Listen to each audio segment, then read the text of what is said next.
Aku adalah dewa anime, dan kalian semua tahu kalau aku itu dewa anime. Tapi aku sedikit melakukan kesalahan. Aku bilang anime Oshinoko adalah animasi yang bagus. Tapi kesalahanku adalah aku nggak ngasih tahu kalian, dan aku nggak nge-breakdown animasinya. Jadi ayo kita coba cek animasinya.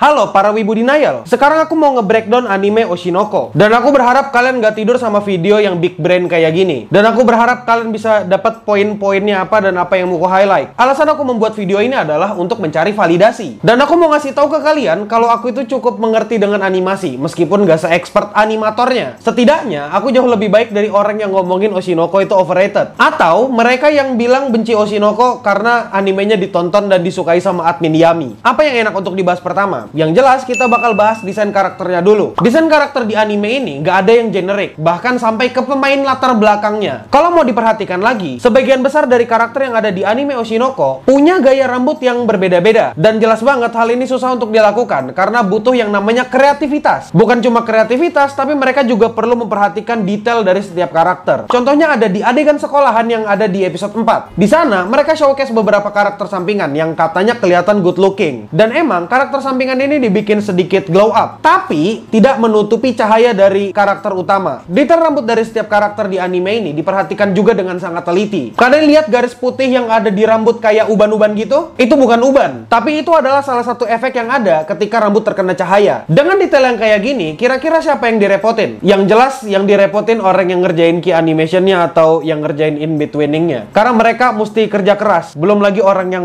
warnain sama compositing ya. Pokoknya mereka kerja keras tuh buat hal yang kayak gini. Kalau mau ngomongin desain karakter di sini dibikin dari bocil sampai gede. Dan desain karakternya dibikin detail di karakter sheetnya. Contohnya bagaimana detail muka Kana dari bocil sampai gede dengan ekspresi yang berbagai macam rupanya. Belum juga ekspresinya Ruby sama Aqua dari bocil sampai gede. Dari ekspresi serius sampai ngelawak. Hal yang kayak gini memang biasanya kurang diperhatikan sama orang-orang yang nonton anime. Terutama orang yang nggak ngerti sama anime sama sekali. Karena mereka nggak tahu seberapa impactful ekspresi dalam anime. Dan salah satu yang bisa diapresiasi di sini adalah bagaimana ekspresi mukanya Kana. Desain karakter dari bocil sampai gede tuh unik-unik mukanya. Yang kedua, kita sedikit bahas tentang animasinya. Men, kalau ngomongin animasi, ini anime bener-bener nggak ada otak, sumpah. Mereka memperhatikan banyak detail untuk anime ini. Salah satunya ada detail dari Kana Arima yang punya gelar bisa nangis dalam 10 detik. Setelah aku menyampaikan dialognya waktu acting, pas dia ngomong Kurayamida, ada di bagian akhir itu, Kurayamida gitu, hitung 10 detik dari akhir kata itu.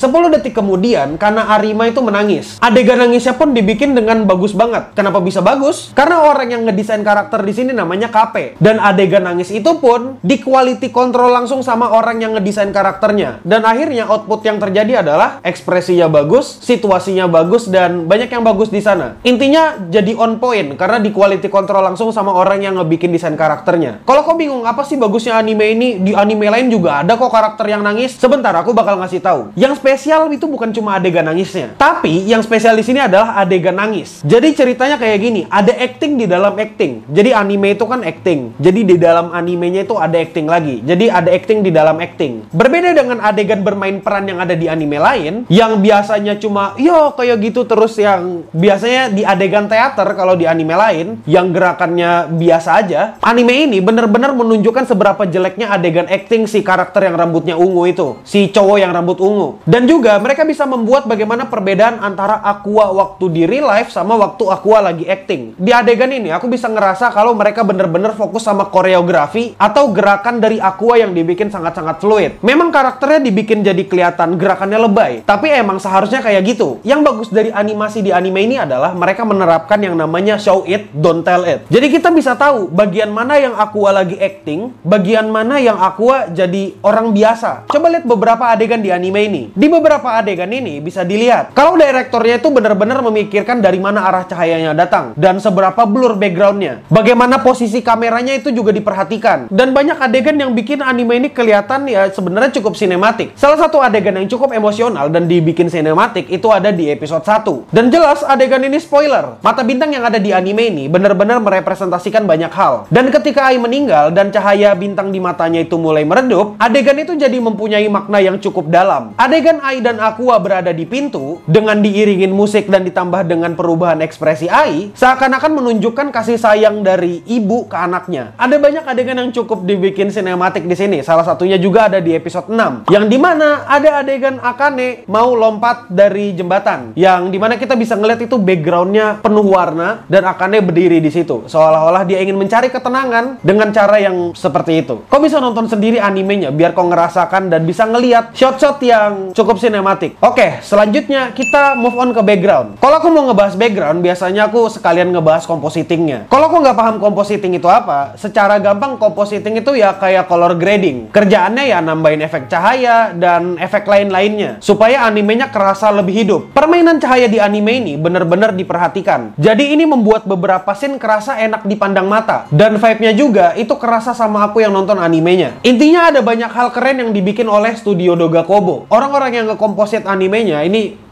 mantap lah pokoknya. Mereka tahu kapan membuat karakternya harus menonjol dan juga mereka tahu kapan harus membuat backgroundnya yang lebih menonjol. Salah satu scene terbaik yang bisa dipakai sebagai contoh itu ada di episode 5. Kenapa nggak episode 1? Sabar, karena episode 5 dulu. Salah satu adegan terbaik yang bisa dipakai sebagai contoh adalah episode 5. Kau lihat sendiri nih bagaimana adegannya. Tapi salah satu contoh yang kusuka itu ada di episode 1. Ada di episode 1 di mana Aqua dan sutradaranya itu duduk di kursi taman. Vibe di adegan itu kerasa banget kayak ada mentor yang ceramahin muridnya. Padahal mereka seumuran. Itu vibe-nya, emosinya dapat banget. Dengan background yang kelihatan kuning dan kerasa jadi sore. Iya, itu cukup asik buat dilihat. Bagaimana cara mereka memilih background dan arah cahaya datang itu membuat beberapa scene itu kerasa impactful. Emosinya jadi kerasa dan pesan yang mau disampaikan itu jadi bener-bener kerasa juga. Salah satu bagian impactful lagi itu ya di kematian Ai. Adegan kematian Ai yang dia meluk Aqua dan di belakang pintu itu ada Ruby. Sumber cahaya dari scene itu dari tempatnya Ruby. Dan hal itu ngebuat wajah Ai sedikit lebih gelap atau ada bayangan agak gelap gitu. Tapi nggak sepenuhnya gelap. Jadi itu memberikan kesan kalau kita akan kehilangan Ai. Dan ini adalah momen dimana Ai itu kerasa jatuh. Ketika Ai tersorot oleh cahaya lagi, aku mendapatkan kesan kebangkitan Ai yang akhirnya dia sudah mengerti apa itu artinya cinta dan dia bisa mengungkapkan rasa cinta ke kedua anaknya. Jadi adegan itu kerasa deep karena mereka memikirkan bagaimana arah cahayanya datang, dari mana aja mereka nge-shot, dari matanya Ai yang perlahan hilang cahayanya, dan ya banyak hal jenius yang ada di adegan itu doang. Itu baru adegan itu doang, belum adegan lain loh. Setelah aku ngelihat itu, aku ngerasa ini adegan deep banget dan emosinya bisa didapatkan. Jadi keren. Dan yang terakhir, yang keempat, kita ngebahas musik videonya. Oke, untuk musik video di anime ini sederhana, tapi aku nggak kepikiran. Contohnya itu ada di awal opening. Di opening itu ada transisi fade in, fade out dari setiap karakter yang ada di anime ini. Itu sederhana, tapi menurutku cukup keren. Karena ya nggak ada aja gitu yang kepikiran buat masukin scene kayak gitu jadi opening. Mereka memperkenalkan karakternya juga di sana. Jadi ya menurutku cukup bagus. Dan beberapa adegan di opening tadi itu bakal menceritakan apa aja yang bakal terjadi di animenya. Kayak contohnya simbolisasi Google, yang dimana itu menunjukkan ego searching. Dan biasanya ego searching itu bakal dilakukan sama idol baru, atau YouTuber baru, atau entertainer baru. Terus ada juga Ruby yang ingin menggapai bintang, karena dia itu mau menjadi idol seperti mamanya. Tapi bukan seperti mamanya yang berbohong, Ruby di sini ingin jadi idol yang jujur. Terus juga ada adegan dimana Aqua itu muter-muter kebingungan. Itu kayak simbolisasi Aqua lagi mau mencari ayahnya sama dia mau mencari jalur balas dendamnya. Sebenarnya banyak yang bisa dibahas dari openingnya Oshinoko, dari segi lirik sampai segi musik video. Musik video versi YOASOBI sama versi anime itu bisa banget di breakdown. Dan ya itu aja untuk sekarang anime Oshinoko. Menurutku anime Oshinoko adalah anime yang production value-nya paling tinggi di antara semua anime yang ada di musim ini. Selain Kimetsu no Yaiba.